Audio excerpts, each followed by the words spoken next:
చూస్ country delight, live better. ఇప్పుడే country delight యాప్ని download చేసుకోండి.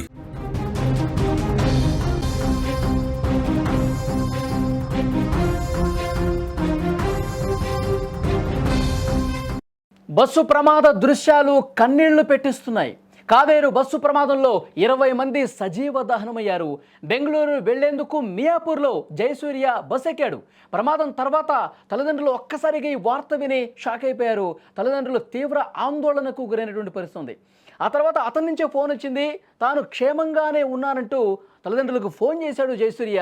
నేను స్వల్ప గాయాలతో బయటపడ్డాను, సురక్షితంగానే ఉన్నాను, మీరు ఆందోళన చెందకండి, భయపడకండి అని ఫోన్ చేసిన తర్వాత ఆ తల్లిదండ్రులు వాళ్ళ ప్రాణం లేచొచ్చిన పరిస్థితి ఉంది. ఎందుకంటే అప్పటి వరకు బాగా టెన్షన్ పడిపోయారు. ఈ ప్రమాదంలో నా కొడుకు ఏమైపోయాడని చెప్పి గుండెలు బాదుకుంటూ రోధించినటువంటి పరిస్థితి ఉంది. ఈ ప్రమాదం జరిగిన తర్వాత ఈ వార్త వాళ్ళు టీవీలో చూసిన తర్వాత షాక్ అయిపోయి కుప్పగొలిపోయినటువంటి పరిస్థితి ఉంది. బిడ్డ నువ్వు ఆ ప్రమాదంలో ఉన్నావా లేదా, ఫోన్లు చేస్తూ ఉన్నారు, ఫోన్లు చేస్తుంటే కలవని పరిస్థితి అయితే ఏర్పడింది. ఆ తల్లిదండ్రులు ఒక తీవ్రమైనటువంటి ఒక భయం, ఆందోళన కనిపించింది. కర్నూలులో బస్సు ప్రమాదం ఎన్నో కుటుంబాలని ఛిద్రం చేసినటువంటి పరిస్థితి ఉంది. చాలా కుటుంబాలు కూడా తీవ్ర వేదనలో నిండిపోయినటువంటి పరిస్థితి ప్రస్తుతం ఉంది. కొంతమంది ఇంకా ఎవరైతే స్వల్ప గాయాలతో బయటపడి ఆసుపత్రుల్లో చికిత్స పొందుతున్నారో వాళ్ళ కుటుంబ సభ్యులు కూడా ఫోన్లు చేస్తుంటే కొన్ని సందర్భాల్లో కలవని పరిస్థితుంది. ఈ ప్రమాదంలో ఏమైపోయారు అంటూ చాలా అంటే చాలా టెన్షన్ పడ్డ పరిస్థితుంది. ఆ కుటుంబాల్లో తీరని విషాదం మిగిల్చినటువంటి సిచ్యువేషన్ ఉంది. ఒక్కరు కాదు, ఇద్దరు కాదు, బస్సు ప్రమాదంలో 20 మందికి పైగా సజీవ దహనమయ్యారంటే చాలామంది ఆ కుటుంబ సభ్యుల రోదనలు ఏ స్థాయిలో ఉన్నాయో కూడా ఆ విజువల్స్ చూస్తుంటే మనకే కన్నీళ్ళు వస్తున్నాయి. చాలా బాధతో కూడినటువంటి పరిస్థితి. మరికొద్దిసేపట్లో వాళ్ళందరూ కూడా తమ గమ్యస్థానాలకు చేరుకుంటారు అనుకుంటున్నటువంటి తరుణంలో చెలరేగినటువంటి ఈ మంటలు అందరినీ కూడా, అందులో ఉన్నటువంటి ప్రయాణికులు 19 మంది, ఆ బైక్ కారణంగానే ఈ మంటలు చెలరేగాయి. ఆ బైక్ డ్రైవ్ చేస్తున్నటువంటి వ్యక్తి ఆ బస్సు కిందకి వెళ్ళిపోవటం, ఆ ర్యాపిడ్ జరగటం, పెట్రోల్ లీక్ అవటం, వెంటనే పూర్తిగా ఆ మంటలు అంటుకుని బస్సు తగలబడ్డటువంటి పరిస్థితి ఉంది.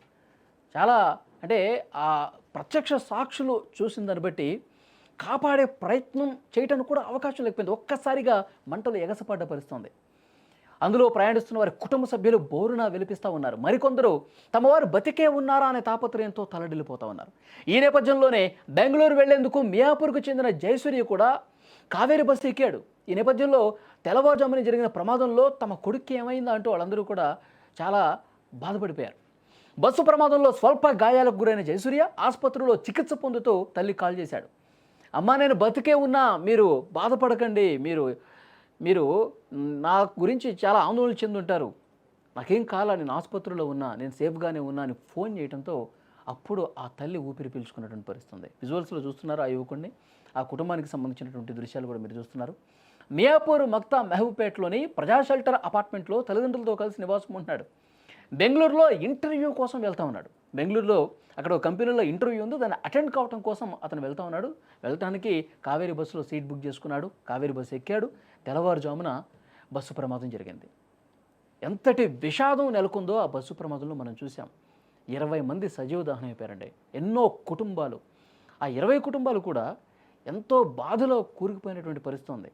కొంతమంది ఫ్యామిలీస్తో సహా ఇక్కడ దీపావళి పండుగ చేసుకుని బెంగళూరుకు వెళ్ళి పనులు చేసుకోవడానికి మళ్ళీ అటు వెళ్తున్నారు. కొంత సాఫ్ట్వేర్ ఇంజనీర్స్ ఉన్నారు, అక్కడ పనులు చేసుకునే వాళ్ళు ఉన్నారు, స్టూడెంట్స్ ఉన్నారు, ఫ్యామిలీస్ ఉన్నాయి, చిన్న పిల్లలు ఉన్నారండి. ఎంతో బాధ కలిగించే విషయం. వాళ్ళందరూ కూడా కూర్చున్నట్టుగానే గాఢ నిద్రలో కొంతమంది చనిపోయిన పరిస్థితి ఉంది. చాలా బాధాకరం. అయితే ఇప్పుడు నేను చెప్పే ఆ యువకుడు జయసూర్య బయటపడ్డాడు సేఫ్గానే. వెంటనే అలర్ట్ అయ్యాడు. కొంతమంది ఇంకా నిద్రలోనే ఉన్నారు, కానీ కొంతమంది మెలకుగా ఉన్నవారు వాళ్ళని లేపే ప్రయత్నం చేశారు. కానీ ఇంకా క్షణాల వ్యవధిలో పెద్ద ఎత్తున మంటలు వచ్చేసరికి తమ ప్రాణాలు తాము కాపాడుకోవడానికి కిటికీల్లో నుంచి అద్దాలు ధ్వంసం చేసి బయటపడ్డ పరిస్థితి. అట్లా తప్పించుకున్న వ్యక్తే ఈ జయసూర్య. ప్రస్తుతం అతని ఆరోగ్య పరిస్థితి నిలకడ ఉందని కుటుంబ సభ్యులు చెప్తా ఉన్నారు. ఎవరూ ఆందోళన చెందొద్దని చెప్పి ధైర్యం చెప్పిన పరిస్థితి ఉంది. ప్రమాదం జరిగిన సమయంలో జయసూర్య బస్సులో నుంచి ఎలా బయటకు వచ్చాడన్నది కూడా తన తల్లికి ఫోన్ చేసి చెప్పాడు. ఫస్ట్ ఫోన్ కలవలేదు, వాళ్ళు ఆందోళన చెందారు, చాలా బాధపడిపోయినటువంటి పరిస్థితి. తర్వాత మళ్ళీ ఫోన్ మరి స్విచ్ ఆఫ్ ఉంటే దాన్ని ఆన్ చేసుకుని కాల్ చేసే ప్రయత్నం చేశాడు, తల్లితో మాట్లాడాడు. ఒక్కసారి ఆ సంభాషణ మీరు కూడా వినండి.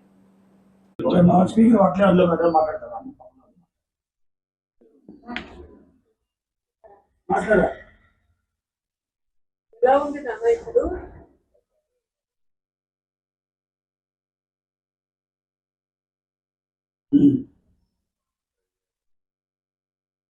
అంటే బ్యాచ్ అంటే బాగా అంటే బ్యాచ్ ఎదిగినాయా? అవును.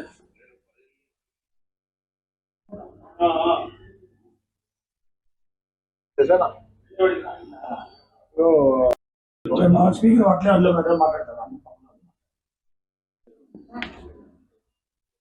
మాట్లాడా అదే తల్లికి ఫోన్ చేసి మాట్లాడటంతో వాళ్ళు కొంత ఊపిరి పీల్చుకున్న పరిస్థితి ఉంది. ఎందుకంటే ఎప్పుడో ఉదయాన్నే 3 గంటలకి 4 గంటల సమయంలో ఈ ప్రమాదం జరిగితే తర్వాత అతను క్షేమంగా బయటపడటం, స్థానిక ఆసుపత్రికి వెళ్ళి కొంత చికిత్స తీసుకోవటం, ఆ తర్వాత ఫోన్ చేసేసరికి ఉదయం 10, 11 అయిపోయింది. సో అన్ని గంటల పాటు ఈ సమాచారం తెలుసుకున్న వెంటనే ఆ కుటుంబంలో లేదండి, మొత్తం కూడా కోల్బడిపోయారు, ఏడుస్తూ ఉన్నారు. ఆ తర్వాత అతను సమాచారం ఇవ్వటంతో కొంత ఊపిరి పీల్చుకున్న పరిస్థితుంది. నా పిల్లవాడు బతికి బయటపడ్డాడు, ఆ దేవుడి దయ వల్ల బయటపడ్డాడని చెప్పి వాళ్ళందరూ కూడా మాట్లాడుతున్న పరిస్థితుంది. కానీ బయట పడని వాళ్ళు, ఎవరైతే ప్రమాదంలో చిక్కుకుని సజీవ దహనమయ్యారో ఆ కుటుంబాలు రోదన అంతా ఇంత కాదు. తీవ్రమైనటువంటి శోకంలో నిండిపోయినటువంటి పరిస్థితి ఉంది. అక్కడ పనులు చేసుకోవటానికి వెళ్తున్న వాళ్ళు, అక్కడి నుంచి జాబులు చేసుకోవడానికి వెళ్తున్న వాళ్ళు, సాఫ్ట్వేర్ ఇంజనీర్లు, కుటుంబంతో సహా వెళ్ళిన వాళ్ళు, చిన్న పిల్లలతో సహా వెళ్ళిన వాళ్ళు, వాళ్ళందరూ కూడా సజీవ దహనం అయిపోయారు. నిజంగా డ్రైవర్ నిర్లక్ష్యం చాలా స్పష్టంగా కనిపిస్తుంది ఈ కేసులో. 2 రాష్ట్ర ప్రభుత్వాలు అయితే తీవ్రంగా స్పందిస్తున్నాయి. ముఖ్యమంత్రి ఇక్కడ రేవంత్ రెడ్డి గారు, ఆంధ్రప్రదేశ్ ముఖ్యమంత్రి చంద్రబాబు నాయుడు గారు, మంత్రుల బృందం అంతా కూడా ఈ ఘటన మీద చాలా సీరియస్గా ఉన్నారు. డ్రైవర్ల నిర్లక్ష్యం ఉందని చెప్పి ప్రాథమికంగా అనుమానం కూడా వస్తుంది. ఎందుకంటే ఆ బైకు బస్సు కింద పడిన తర్వాత, ఈ ప్రమాదం జరిగిన తర్వాత ఆపకుండా వెంటనే ఆపుంటే కొద్దిగా ప్రమాద తీవ్రత తగ్గుండేదని చెప్పి సమాచారం ఉంది. అలా జరగకపోవటం వల్ల ఒక 200 మీటర్ల పాటు ఆ బైక్తో సహా లాక్కుని వెళ్ళిపోయాడు. అంటే బైకు మన బస్సు కింద పడ్డాడు, మనకు తెలియనట్టు మనం వెళ్ళిపోవాలి అనే ఉద్దేశంతోనే ర్యాష్గా డ్రైవ్ చేశాడని కూడా తెలుస్తోంది. ఆ తర్వాత పారిపోయాడు ఒక డ్రైవరు, తర్వాత ఇంకొకరిని పోలీసులు పట్టుకున్నారు. కానీ అతివేగం, డ్రైవర్ నిర్లక్ష్యం చాలా స్పష్టంగా అనిపిస్తుంది. చాలామంది తప్పించుకున్నారు, అదృష్టవశాత్తు కొంతమంది ప్రాణాలతో బయటపడ్డారు. కానీ తప్పించుకోలేని వాళ్ళు, గాఢ నిద్రలో ఉండిపోయి ఆ మంటల్లో కాలిపోయినటువంటి పిల్లలు, ఆ కుటుంబాలన్నీ కూడా చాలా తీవ్రమైనటువంటి శోకంలో మునిగిపోయిన పరిస్థితి ఉంది.